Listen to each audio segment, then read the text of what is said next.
ꯂꯩꯁꯦ ꯐꯖꯕꯅꯤ ꯁꯤ ꯂꯩꯁꯦ ꯐꯖꯗ꯭ꯔꯣ ꯃꯌꯥꯝ ꯄꯨꯡꯗꯣꯟ ꯄꯥꯝꯕꯤ ꯍꯥꯏꯗꯔꯕꯤ ꯄꯨꯡꯗꯣꯟꯁꯦ ꯑꯁꯤꯅ ꯃꯌꯥꯝ ꯁꯤ ꯌꯨꯝꯕꯤ ꯂꯩꯁꯤꯅ ꯁꯪꯒꯣꯏꯅꯦꯕꯀꯣ ꯑꯩꯈꯣꯏ ꯍꯥꯟꯅ ꯁꯪꯒꯣꯏ ꯑꯣꯏꯔꯝꯕꯒꯤ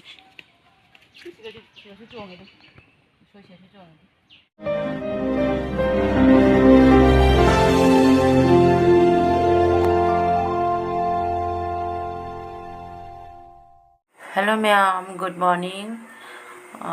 Hamday channel ma'am taram noksari. Ado ma'am ngasi se ma'am sudum ubiram gani ko. Ngasi se ko ipa mahadev kuram bani abako. Hayu khara katsa duna. Do magi blog se sigi dum hauzurage.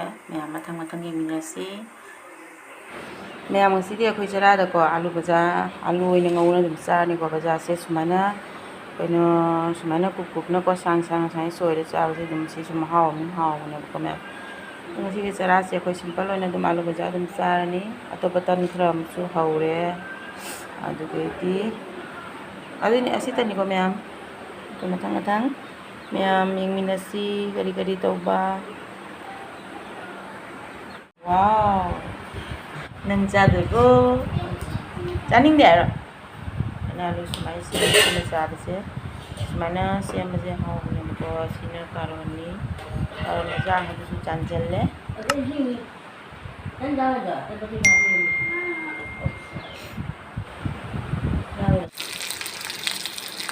Ma'am juga kau kali nune ya. Mana mana film dera bana? Kari. Oh, mama hobi ga. तो ma'am से brown colour और होएगा hobby के मम्मा hobby आलू से अब मम्मा आलू नोई ने आलू बजा चारो दो टर्निंग दे ओहो तन मक्का को जब चाह देगा मम्मा होबी है तो मैम ने सीना तन दो सीना सी चाह तो है ना तन दो करना तो दे याम ना हो तो Kan masak saja baca ada mana mau masak saja betul. Kalau mama yang dia alu baca alu mau baca mulai ko mulai. Dah sebenarnya yang sini macam taningnya nasi semuanya hai na hobi dia apa. Mana ni nak? Masih taningnya magi na hobi dia ko. Si tàu ra được bây sẽ khẳng cá thuốc ra vào thân để cá thuốc ra vào thân để mẹ hầu đi hầu như thế sẽ giờ là mình muốn lên đang dài đi tàu rồi muốn lên mình sẽ cái tên cho muốn lên hầu đi mẹ đây cái ra hoàn con phèn con nó mắc lôi đây bà con cái gì đó hồi gì sẽ nung sa sẽ sát thì nó sai sẽ mẹ dùng sẽ ai pia khăn lên bane pia lâu thôi cứ sai nhau sila nahan ising jangan bagi na bako se pholi jam ha na tara me basi de lambi so ji chat pa ya re makhong na se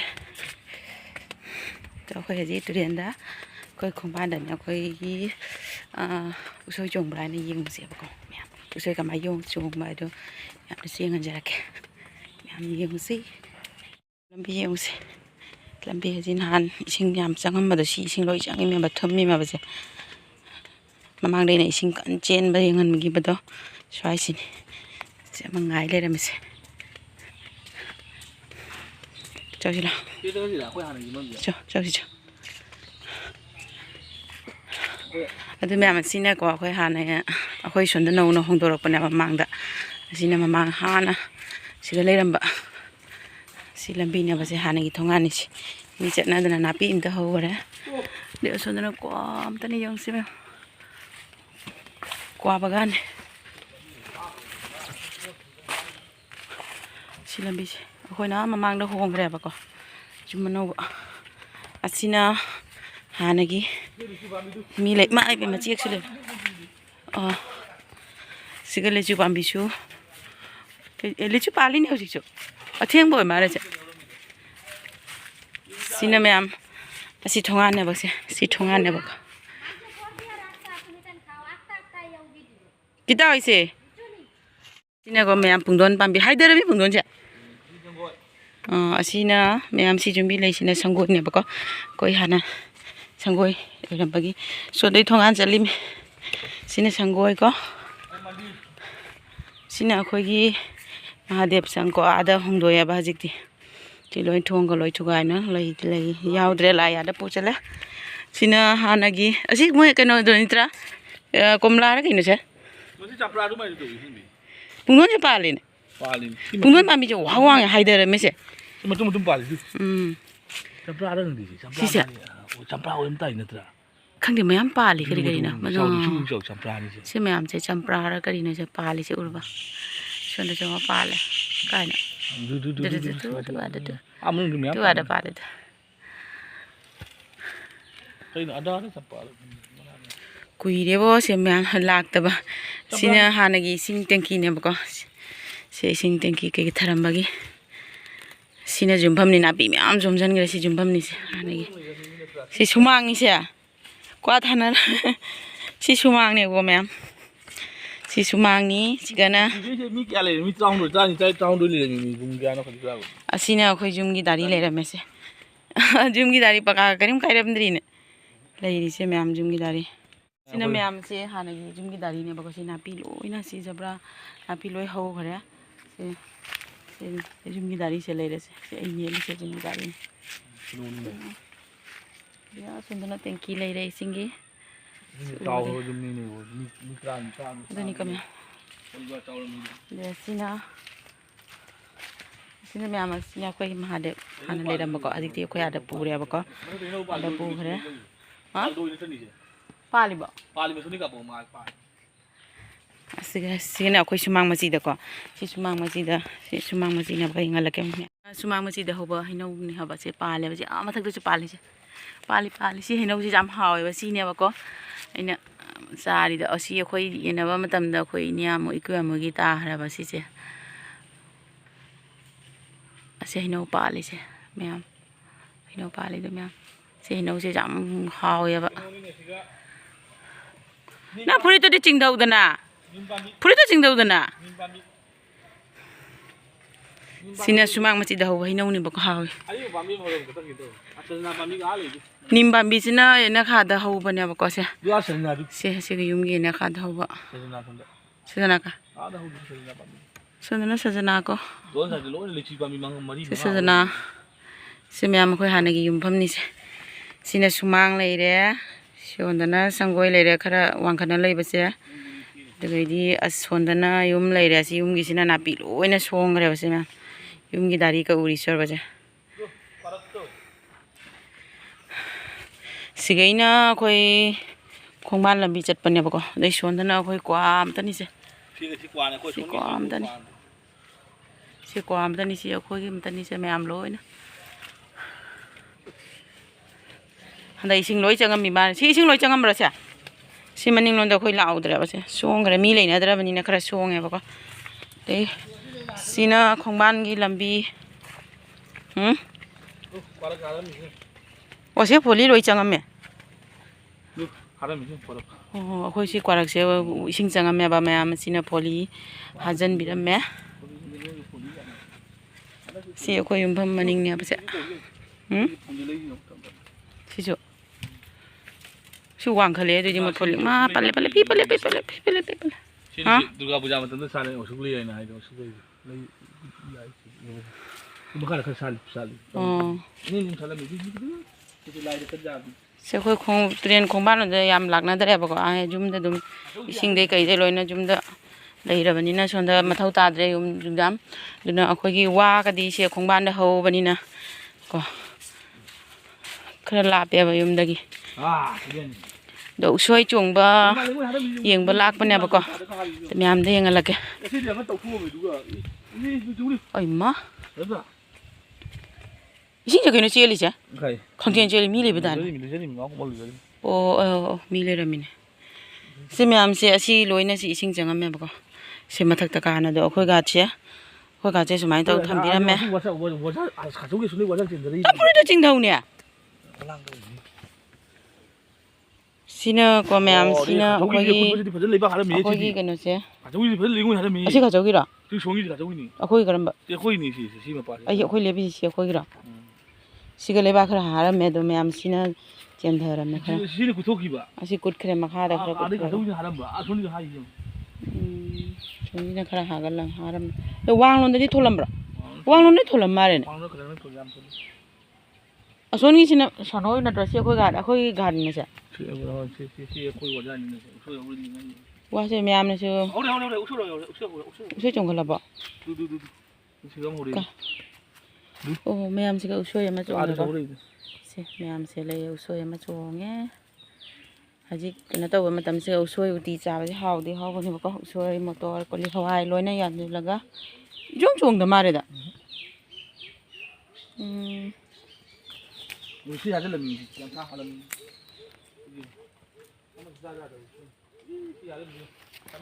Si lối này sinh chẳng âm miền tra.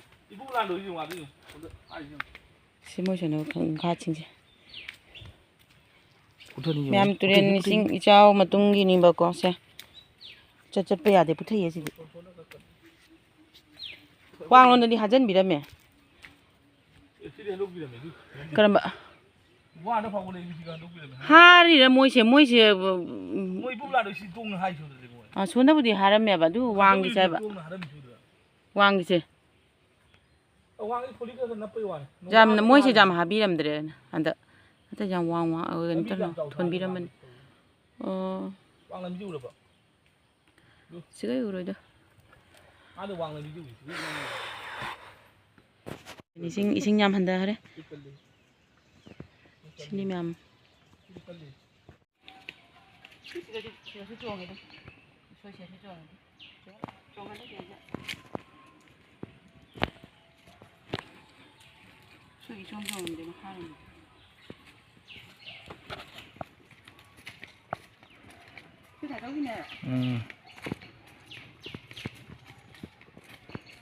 Anh đã thổi ra cái chỉ có lên là khơi mà bà khơi cái lá thôi.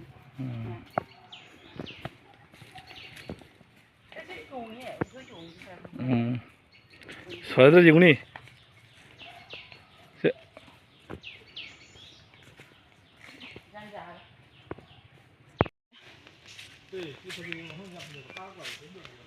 Lấy bao giờ muang đã kia nó lấy bao giờ nó cái này gì nữa.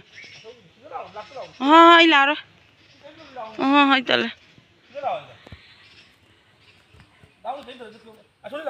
Đây này Ninh là vẫn nắm này lạ rồi. Ít đồ bịa lên đồ. Tôi chỉ có một cái máy lạc rồi, chỉ bịa lên này. Sao thế bút thơ này? Bút thơ nó lôi rồi, anh nằm rồi. Iba mà lại mi chứ. Sao thế chăng rồi? Ai. 지금 나와 있는 게 미니 전화 잡아. 진짜 그러다. 좀 붙어 보면 까지. Ai nằm rồi. Chả rồi rồi giờ sân. Mẹ mấy sinh liệu gì. Em muốn mà cũng được rồi nằm.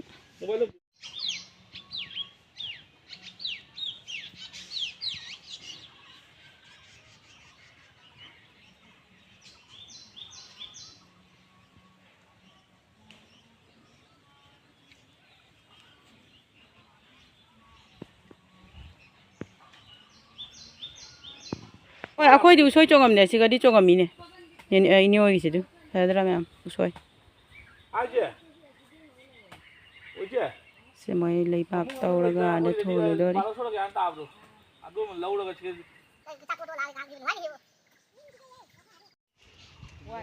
Akhoi sinh cái gì vậy? Bera lôi chăng rồi mẹ. Lạc chạy cái ly sinh đâu?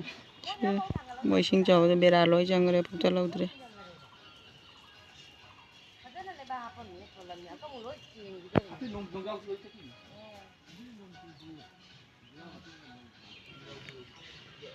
Hai đại diện buông cái gì đấy, cái đó cũng bị cướp đi rồi. Akhoi gạt cái cướp đi, akhoi gạt cái mũi vàng không được. Mẹ Ushoi sẽ trông sao vậy? Akhoi điểm tay trông trông âm đấy. Đó sẽ trông cái chăng rồi cái con mẹ. Mà nâng mà bàn được gì? Ôi biết mà.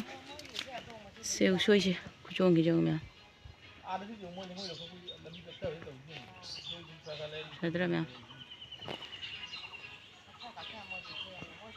Ushoi mình tên gì?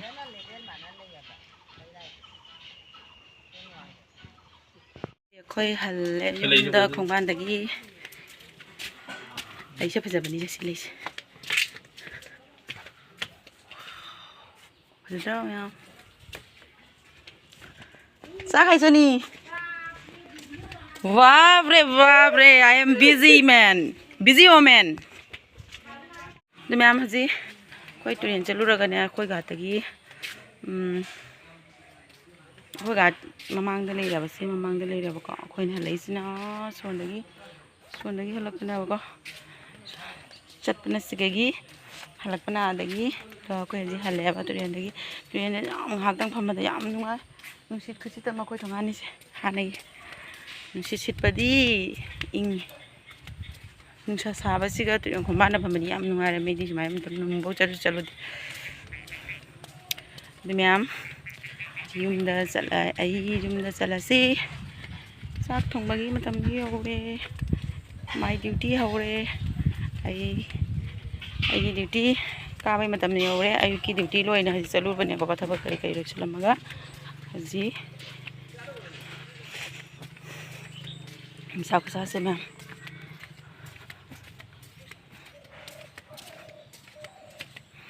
to ma'am ai video se blog se yengiraga ma'am ngai ba ngai taba ya oi su ma'am support to bi ko ma'am support to bi ready ai su matang kai hai ta video thanga charake ma'am da share to jarake tai su kari do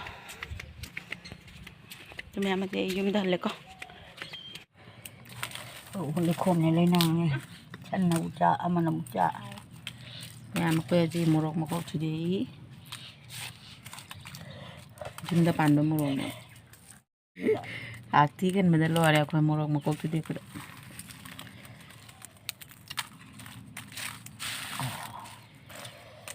ma'am si ko jumda pando morok mutane ba ko si phaure phauna ji si surani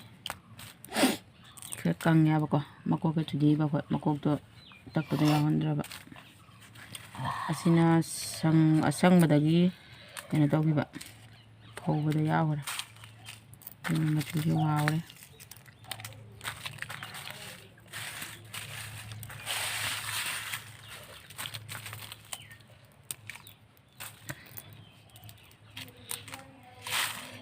căng cái kia mẹ kia tụm ra là cái này này đúng phù có làm phâu đôi chứ mà chú wow rồi wow mà chú sẽ wow phải đó là đây trên nào là phù ra đấy gì ra cái đừng vô à đi ba là căng cái này nó thấy tôi phâu rồi cái làm cái anh đi đây con thấy là cái phù đốt cái đồ số đốt cái đồ mày số đồ how bị mày đến đó si Indo jadi perlu pemain dah. Badan baru how ini sih. Matanda tumba main ni jadi ni yang bau tak tu bida.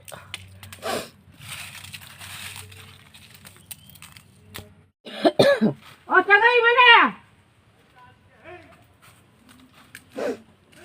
Yang mana ni iru le.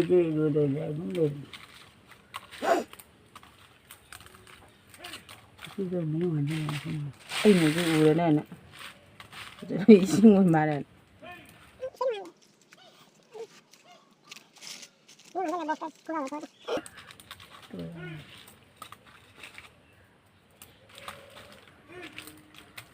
Jadi orang mana ngawal ni?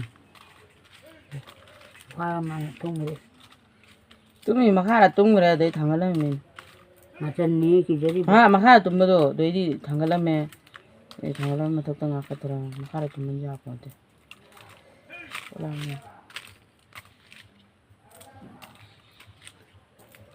तुम होगा अकेले क्या कर रहे हो काय तो mobile है मार